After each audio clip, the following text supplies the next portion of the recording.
Walaupun mahal, walaupun tadi enak banget, nggak kepengen dia balik, itu ikhlas. Nggak pegang tangan gue, lu malu punya bini kayak gue? Nah, walaupun malu ya pura-pura nggak malu lah. Kalau banyak orang yang belum menikah saja, mereka melakukan itu dengan terus gitu kan, sampai orang memuji. Kalau dia ngomong jadi begitu sih.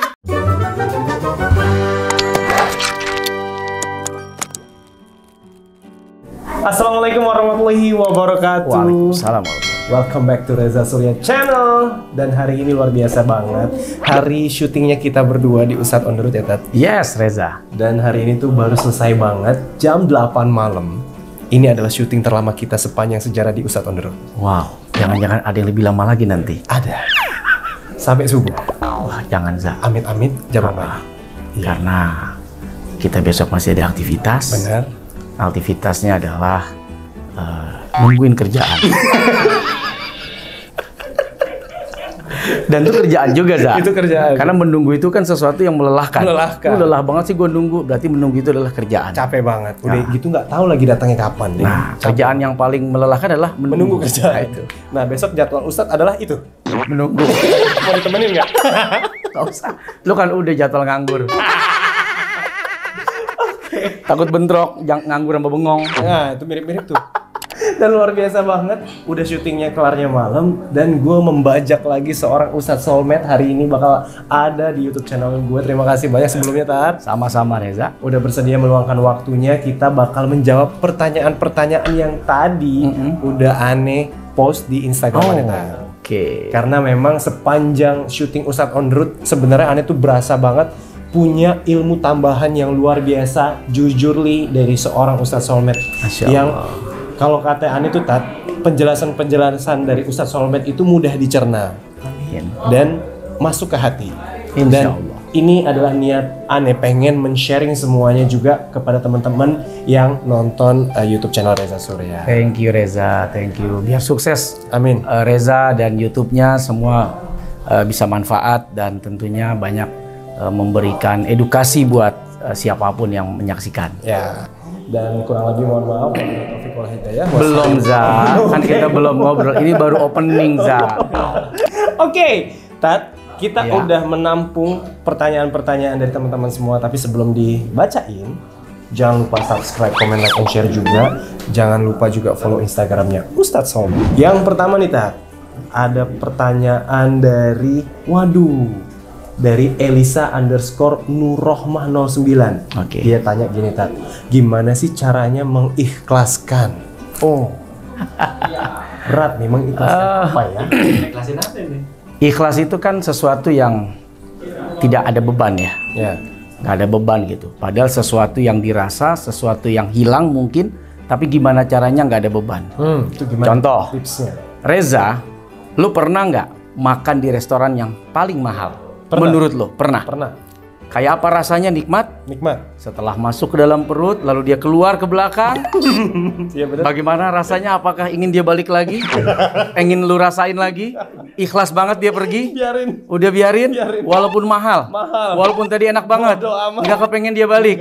Itu ikhlas. Itu ikhlas, ya. Sebegitu simpelnya. Walaupun mahal, walaupun enak, nyarinya sampai ke tempat yang mungkin naik gunung. Lu perlu ongkos mahal, jalannya sudah deg-deg-deg, katanya enak di tempat.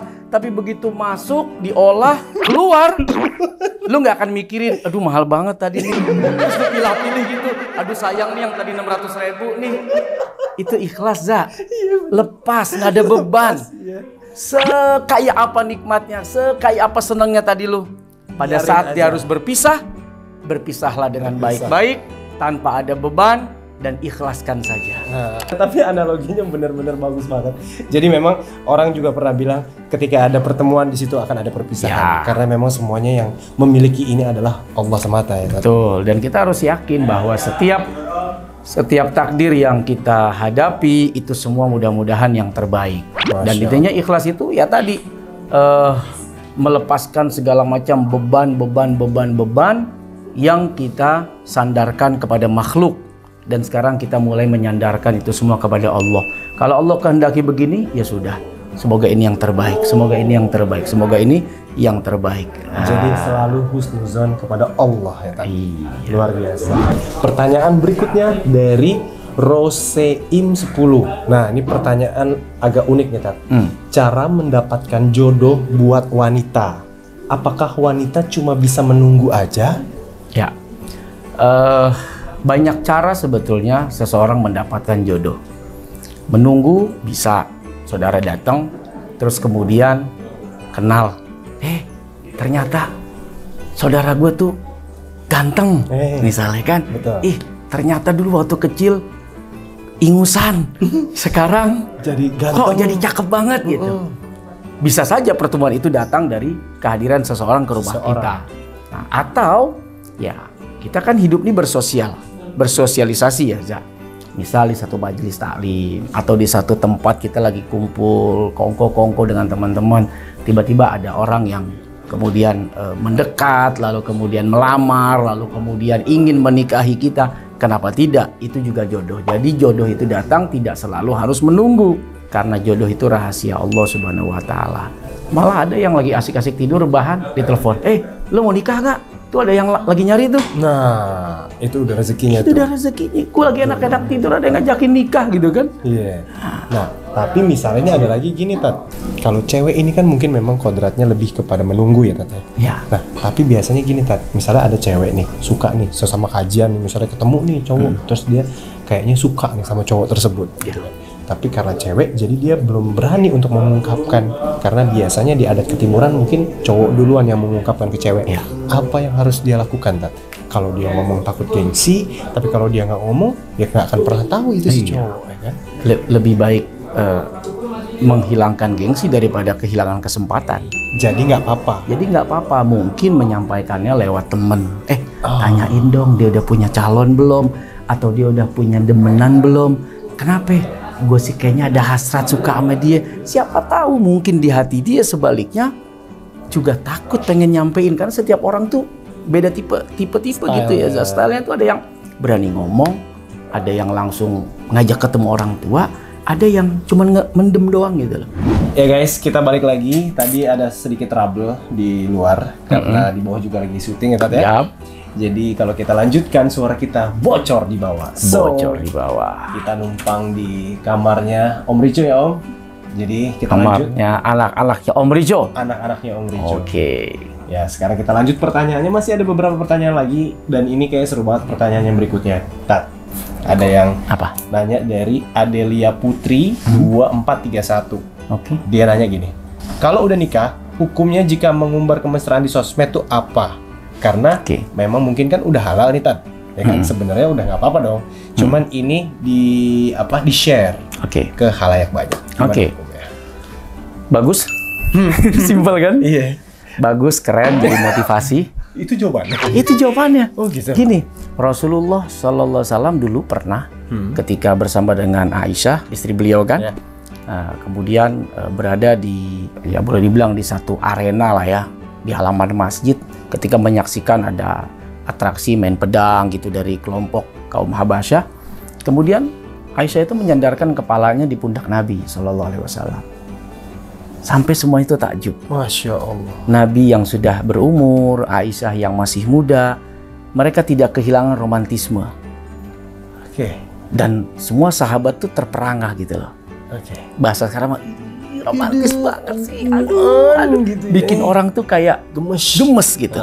Menakjubkan lah. Menakjubkan. Nah, ada hikmah, Za. Oke. Ketika seseorang itu menampakkan keromantisan. Ini romantis yang sifatnya wajar ya. Wajar ya. Misalnya gandeng tangan, suami istri kan, kemudian merangkul pinggang, kemudian jalan-jalan bareng, terus sambil bercanda, nyuapin gitu kan. Itu nggak apa-apa. Iya, yang penting jangan pakai sendok semen.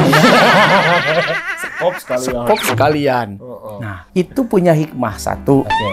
Jadi motivasi buat yang belum nikah. Yang belum nikah. Kena sih bener ya, Kena. Emang buat lu semua nih, Za. Oke. Yang kedua, itu bisa menutup pintu fitnah. Jadi, kalau ada orang misalnya, keluarga dia tuh jangan-jangan lagi nggak harmonis. Ih, ngaco lu. itu buktinya dia romantis. Iya. Atau mungkin gini, Tat, ada salah satu dari pasangan tersebut yang melihat tuh ada yang seneng sama beliau. Setelah melihat kemesraan tersebut, oh ternyata udah ada yang punya. The best emang ini, Ustadz. Lanjut. Ya, itu diantara hikmahnya. Ditambah lagi ada pahalanya, Za. Iya. Suami istri gitu ya, ketika dia, jangankan suami istri, seseorang yang bersalaman, ya, laki dengan laki gitu, perempuan dengan perempuan, karena Allah gitu ya, dia ucap salam terus dia bersalaman, itu sepanjang tangannya bersalaman tuh dosanya luntur, hancur. Masya Allah. Nah, bayangkan ketika suami istri bergandengan tangan, tuh dosanya rontok, ya kan, lewat mall yang tempat bagus-bagus tuh, gandeng tangan. Insya Allah tuh dosa rontok, dompet selamat. Ya Allah, begitu mau diajak ke tempat mahal, kita tinggal tarik. Jangan ke situ ya. Keluar mall Enak. aja. Bener, Dosa rontok, dompet selamat. Dompet selamat. Tapi ada kemarin Ane sempat dengar gini, Tat.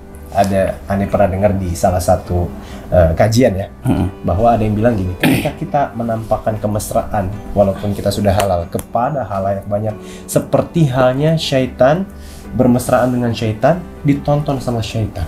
Ane pernah dengar kayak gitu. Itu benar apa enggak, Tat? Ya, bagaimana Rasulullah Shallallahu Alaihi Wasallam ketika beliau ya, menampakkan kemesraan yang tadi wajar ya.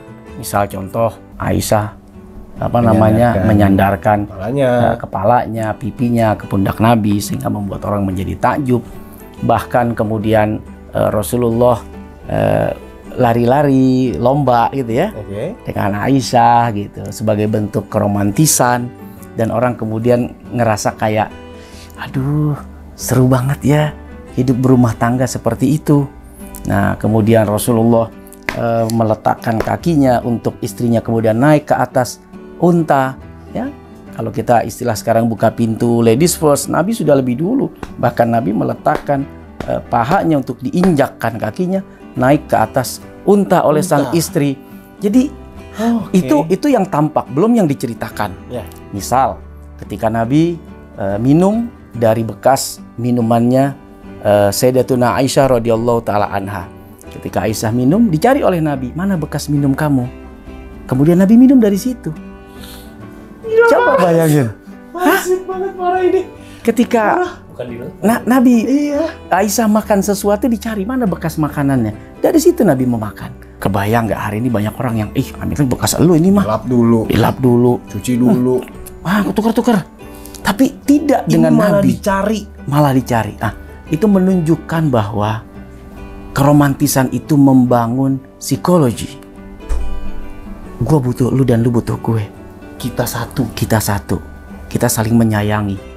Gak ada jarak di antara kita. Itu psikologis, itu menjadi pesan dari sikap kita. Sikap kita baik saat kita sendiri, artinya sepi dengan istri, atau saat kita di hadapan orang, merasa bahwa dihargain banget sebagai istri, terus kemudian digandeng, dirangkul, kayak ingin pesen, ini milik gue. Begitupun sang istri ketika menggandeng suaminya, Mas, ayo, kayak ingin menghargai, ini laki gue. Ya, dapat, ngerti. Jadi banyak hikmahnya, Za. Benar. Ane awal yang tadinya lebih berpikir ke statement yang tadi, setelah dengar penjelasan Ustadz, mungkin teman-teman di sini yang nonton juga, ini di belakang kamera rame ya? Siap. Ini tuh dapat banget ya maksudnya dari apa yang dijelaskan Ustadz. Dan Ane juga jadi tersentuh gitu. Kalau memang niatan kita itu baik, pasti jadi hikmah buat yang melihatnya. Jadi menjadikan contoh. Dan benar tadi kebayang juga ketika ada mungkin orang yang berpikir macam-macam di luar sana, jadi tidak timbul fitnah ketika kita selalu bersama pasangan kita. Iya. Masya Allah. Dan paling satu lagi pertanyaan. Oke, Za. Kalau untuk mencium kening dan dihadapkan, di-share ke semua orang yang nggak ada masalah. Nggak apa-apa. Mengecup kening itu bukan sesuatu yang aib. Bahkan di Saudi, laki sama laki ngecup kening. Penghormatan ulama Saudi misal, ya, kepada temennya atau siapapun yang dihormati. Kalau kita kan cium tangan, di sana mah kecup kening, cup. Lo kalau laki sama laki ngecup kening menjadi sesuatu yang boleh, kenapa kemudian suami istri ngecup kening jadi nggak boleh? Nah, itu Itu logika yang paling mudah gitu. Dan itu suami istri, bukan orang lain gitu. Benar. Nah, kecuali hal-hal yang sifatnya tabu. Walaupun suami istri, tapi jangan diembat di tengah umum juga dong. Ya, Itu lain cerita. Ini bini gua, laki-laki gua embat aja depan umum gua sikat. Itu bukan ranahnya. Iya. Tetap etika itu ada, adab itu Adabnya. ada. Ada keromantisan yang perlu ditampakkan, ada keromantisan yang mungkin hanya aku dan kamu saja. Iya. Pada prinsipnya diluruskan lagi untuk bermesraan dan di-share di sosial media ataupun di depan umum itu tidak apa-apa asal sesuai dengan porsi, adab dan adat istiadat bahkan. Adat istiadat kita. Iya. Kalau di Indonesia laki sama laki ngecup kening tuh kayaknya, "Yuh, apaan sih lu?" Iya, aneh. Tapi kalau di Saudi dia kecup keningnya, dipegang jenggotnya. Coba lu pegang jenggot di sini kalau nggak lu digamparin. Iya. Apa lu megang jenggot gue? Hah? Berani-beraninya lu malah ngusap pala. Di sini ngusap pala, jadi masalah gitu. Iya. Nah, harus tetap menghargai adab dan adat. Iya. Harus pinter-pinter beradaptasi dengan lingkungan. Oke. Jadi nanti kalau ada wedding kiss nggak apa-apa ya, Tat? Iya, nggak apa-apa selama bisa di di kening atau di pipi gitu kan, atau kemudian istri lu tuh cium tangan lu, terus lu kemudian ikut mencium tangan istri lu kembali seperti memberikan penghormatan. Kalau dilakukannya dengan keromantisan mah pasti tidak akan menimbulkan syahwat bagi yang melihat, begitu ya, Tat ya? Iya, tetap adabnya dijaga, tata keramanya dijaga, dan tentu keromantisan yang seperti apa yang masih dimaklumi. Betul. Kita akan melihatlah, maklum, wajar. Akal kita aja sudah bisa mencerna dan mengukur, itu masih wajar kali suami istri gandengan. Masih wajar kali suami istri pegangan pinggang. Masih wajar kali di motor suami istri pelukan. Benar. Dan kita nggak akan pernah marah melihat itu. Betul. Nah, Malah kalau nggak diapa-apain ya tuh bininya, malah mikir dia malah, kenapa lu? Cuek nih Kok suami lu gue. nggak pegang tangan gue? Lu malu punya bini kayak gue? Oh. Nah, walaupun malu ya pura-pura nggak malu lah. Kayak nggak sengaja tuh nikahnya. Luar biasa banget. Ini jawaban pertanyaan yang barusan ini semoga bisa meluruskan stigma-stigma di luar yang sudah bertebaran, karena tadi banyak banget mungkin artis-artis ataupun influencer yang mungkin juga baru-baru menikah gitu ya. Ya malah kalau itu menjadi satu, boleh dibilang kita lagi perang nih Aza, perang video, perang film, perang foto. Kalau banyak orang yang belum menikah saja, mereka melakukan itu dengan terus gitu kan, sampai orang memuji. Kalau dia ngomong jadi begitu sih. Ya kan?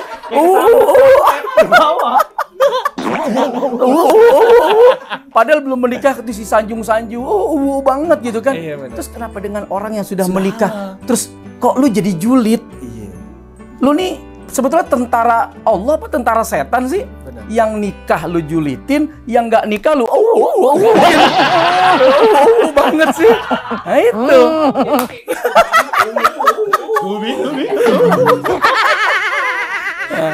Tapi luar biasa banget, itu jawaban yang mudah-mudahan bisa membantu teman-teman semua yang nonton ini, dan mungkin bisa di-share juga ke teman-teman yang lainnya. Semoga bisa menjadi bahan ilmu, inspirasi, pertimbangan yang kemudian kita nggak perlu takut lagi, nggak perlu ragu lagi atas setiap pendapat. Pendapat itu kan banyak. Ya, beda pendapat itu biasa. Beda pendapatan yang bikin masalah. Nah itu. Jadi kerjaan besok. Jadi nunggu kerjaan. Iya, takut bentrok sama bengong. Emang luar biasa banget Ustaz Solmed hari ini. Kita sebenarnya masih banyak pertanyaan-pertanyaan lain, tapi kita simpan aja dulu. Kita ngobrol-ngobrol lagi di lain kesempatan. Terima kasih buat Ustaz Solmed dan teman-teman semua yang ada di sini yang dari tadi nontonin juga. Seru banget, semoga bisa menjadi ilmu dan bisa diterapkan di kehidupan sehari-hari. Dan khususnya juga Om Rico, terima kasih udah rumahnya dipakai untuk kita syuting. Ya benar. Sampai ketemu lagi di lain kesempatan. Jangan lupa subscribe, comment, like, and share juga. Jangan lupa follow Instagram Ustaz Solmed di bawah ini. Ketemu lagi di next vlog. Dadah. Assalamualaikum warahmatullahi wabarakatuh. Sami-sami, guys.